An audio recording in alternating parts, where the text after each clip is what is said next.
There we go. I do believe we're live again. The internet was just randomly disconnected, and so were we.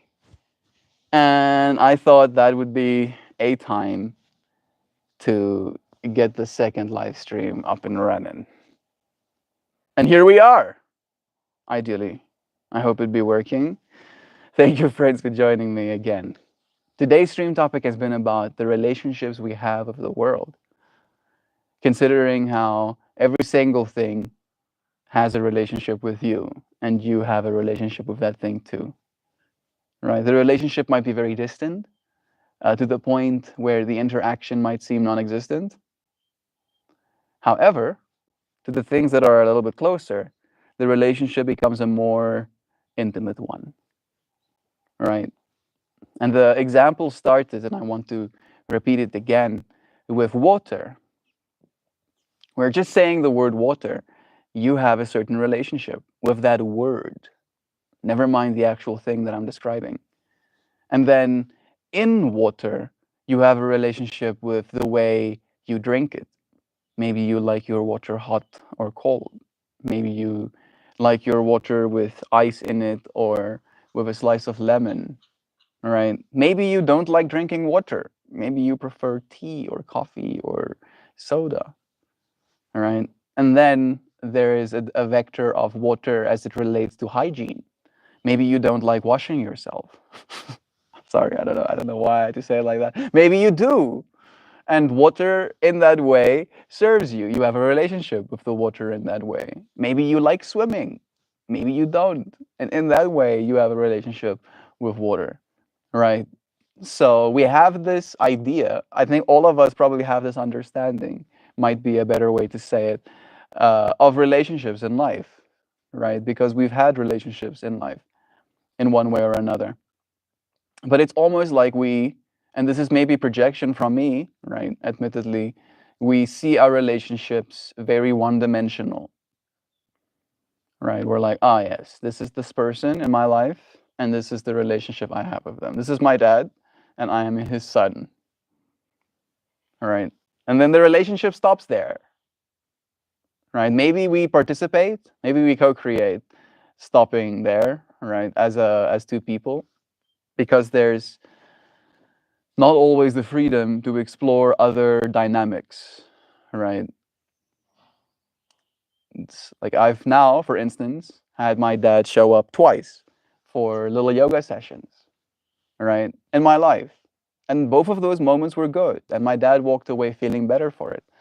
But in those experiences, suddenly there was a new relationship born with my dad, right? Because for my whole life, and for his whole life, I have been son to father. And then suddenly, in that moment, I am teacher and he is student. Right? I am queuer and he is queue follower. Right? Which is usually not the way the relationship is. And suddenly, because the relationship can be in that way, both of us can walk away feeling better. Right?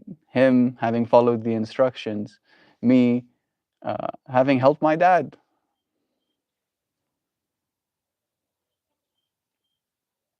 And I feel like that's one of the things that I've been very challenged. I think the way my mind is tismed, it sees patterns very easily, but it has a hard time seeing those patterns in people. And it's not a fractal of it's hard for me to see that pattern in a person. It's hard for me to get myself to, or to convince the other person to see the pattern that I'm seeing, right? For instance, maybe I know for a fact that doing something, right? Spending time somewhere, right? Embracing a certain experience could benefit you, right? I can see that pattern unfolding, right? Knowing the things I know, understanding the relationship we have with each other. And then in the resistance to that potential, right? In you almost not allowing the relationship to shift in any way, right? Especially in a way where you might have to be vulnerable or surrender, right? Time or potentially certainty, right? The little bit of certainty you do think you have.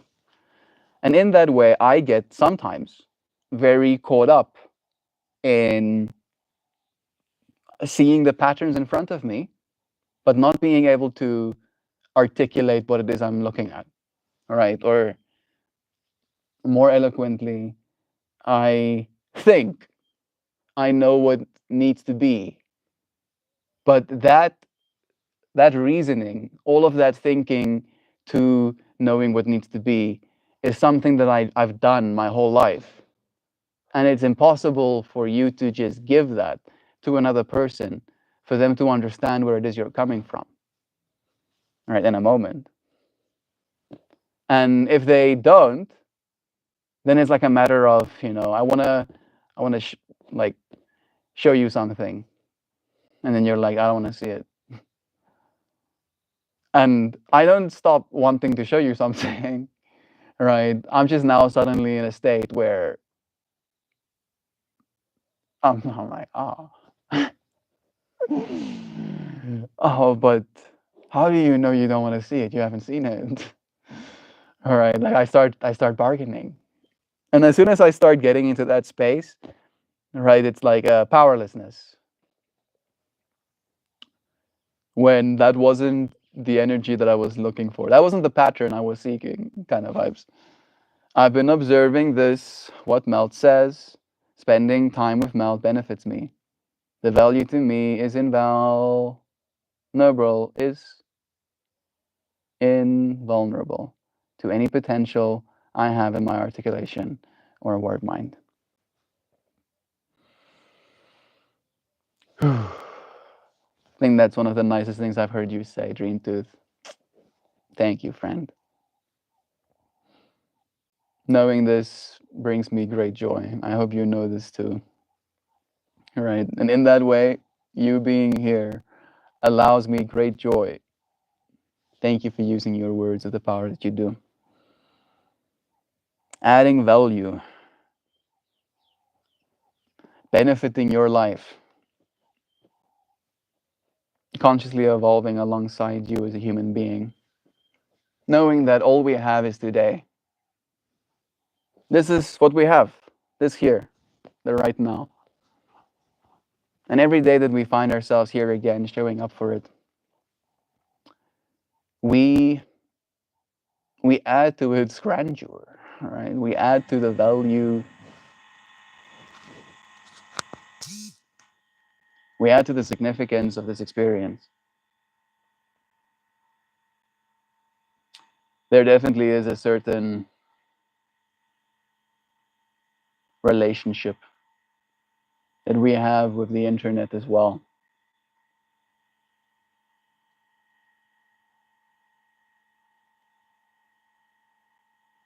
And there is relationships that we have with people. And there is now actively this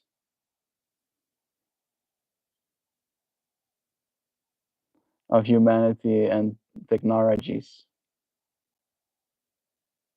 where the people and the technology, I want to say the word, are going to become indistinguishable. I don't know if that's true.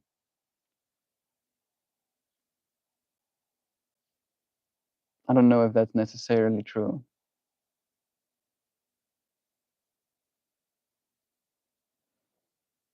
What my mind is doing right now is going, people is a kind of technology. And I'm like, I don't know if I can disagree necessarily. Doesn't sound wrong. However, when I say our technology and our people will become indistinguishable, what I mean, at least in my own mind, is that you won't be looking at the technology, right? When you look at a piece of art, or when you look at, uh, a film that's made, or a piece of music, or add your thing here, right? Instead of trying to look for the tool, instead of trying to look for the brush strokes on the canvas in that way, we're going to look for the picture. And that picture is going to be the person experientially, right? We're going to be looking at the person. We're going to be trying to see, we're going to try and see them in the work that it is they're showing us, instead of seeing all of the technology that they used in getting that work to us in that experiential moment, right? And in that way, it, at least to me, gives me a certain sense of hope and a responsibility to have a good relationship with my technology, and have a good relationship with the people in my technology, all right? To see them too, to appreciate them and celebrate them for their uniqueness in this world. Hoopy doo, bless you, love to you, dear Xiao. And bless me too, because these springtime allergies got me sniffy. I wonder, I wonder how my allergies are gonna be in the springtime too. I do get a little bit sniffy with pollen in the air, but I wonder if it's going to be a matter of I'm going to get either more sniffles because my body is unfamiliar with the environment and the potential pollen, or I'm going to get less sniffles because my body is unfamiliar. So it doesn't know to be alarmed or something. A relationship our body has with this world, right? That's definitely one way to consider it. I do think we're going to excuse me. I think we're going to stream a little bit shortly today. I think it's all ready for me to read you a poem, show you a flower, and say you a goodbye. I am going to go and spend some time with the families. My brother is not here a lot. I really do appreciate spending this time with you friends as well. Christian went on the otter trail and he just sent me this. That's an otter on the otter trail. There's another one.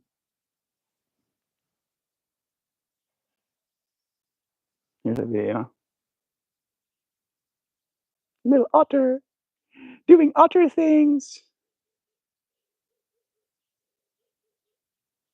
Yeah.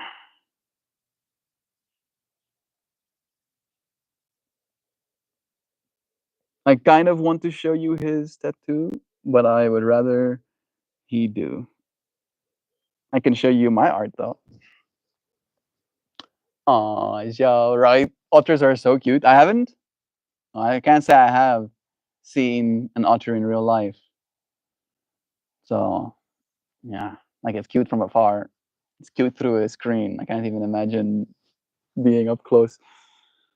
Where Christian at to be on an otter trail. He was literally on a trail called the Otter Trail. I think it's close to Plettenberg Bay. Let me show you where that is. He's in Plettenberg Bay right now, I believe.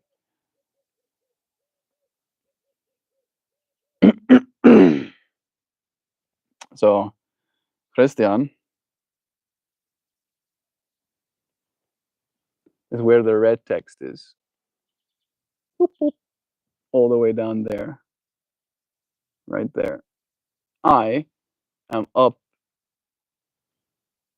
here somewhere, right up here somewhere. Christian is all the way down there right now. So we're thousands and thousands of kilometers away from each other. And down there, there's something called an otter trail. Otter trail. Yeah, pretty much directly next to Plettenberg Bay. So there's Plet and there's the trial that he went on. So we went today I learned South Africa has otters. Today I learned that we have to go and see them together at some point. It is a beautiful place. I think it's like a 7-day hike though, going through the trial, so or trail. So it definitely is not an easy one. And I think This is now the second time that he's getting a tattoo after finishing the trail. Christian gets his tattoo almost in memorial of it too. You ready for today's flower?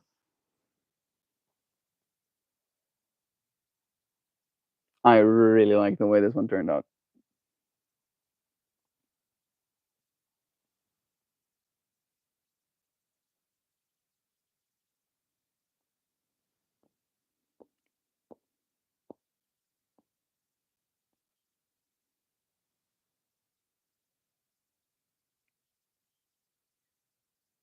All right, and then the poem that went with it. This one's also going to be a little bit sad. It's about letting go. Right, what leaves us? It's called. And today's stream topic has been about our relationship with the world. So there's definitely something to be considered in that. Thinking about the relationships we have with things and then their ability to leave. Things go, they fall away, a season, a chance, a feeling once full. You don't always notice the moment it ends, only that it's not there anymore. The air shifts, the color fades, a door closes somewhere inside you. This is the shape of living, gain and release again and again. So hold what's here with soft hands, don't clutch, don't beg it to stay. Just look at it, breathe with it, and when it goes, let it. I appreciate you, friends, for letting me go. Yes, I can hear the whips now, but you're freeing me anyway. So, I love you, friends, so much, so much. Thank you for joining me, for spending a day alongside us. It's getting colder and colder here. I'm gonna have to have blankets here again any second. Appreciate you, friends. Thank you for joining me. I'll see you again soon tomorrow. Goodbye, everybody. Wait a second. I was just thinking if there's a goodbye message already sent, but I don't think so. No. I love ya. See you again soon.